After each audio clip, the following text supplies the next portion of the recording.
అయినను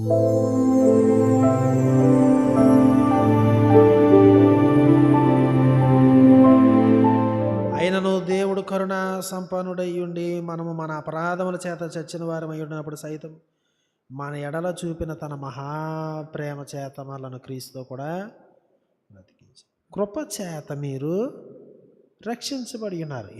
క్రీస్తు యేసునందు ఆయన మనకు చేసిన ఉపకారము ద్వారా అత్యధికమైన తన కృపా మహదైశ్వర్యమును రాబో యుగములలో కనపరుచు నిమిత్తం. చూడండి, క్రీస్తు యేసునందు మనలను ఆయనతో కూడా లేపి పరలోకమందు ఆయనతో కూడా కూర్చుండబెట్టను. మీరు విశ్వాసము ద్వారా కృపచేతనే రక్షించబడి ఉన్నారు. ఇది మీ వలన కలిగినది కాదు, దేవుని వరమే. అది క్రియల వలన కలిగినది కాదు గనుక ఎవడను అతిశయపడ వీలు లేదు. మన స్వక్రియలను చూడకూడదు. మరి ఏ క్రియలు? క్రియ అనేది ఉండాలి కదా. ఏ క్రియలు?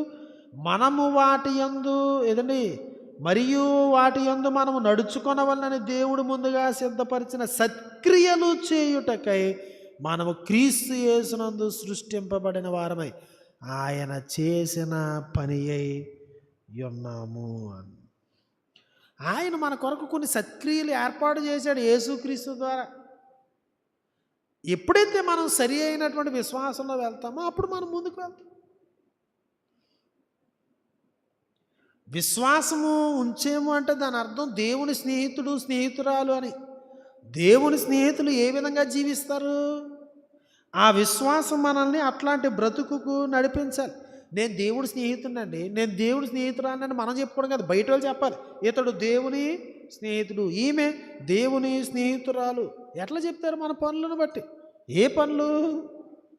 స్నేహం చేసేటువంటి దేవుని యొక్క క్రియలు, ఆయన సిద్ధపరిచిన క్రియలు.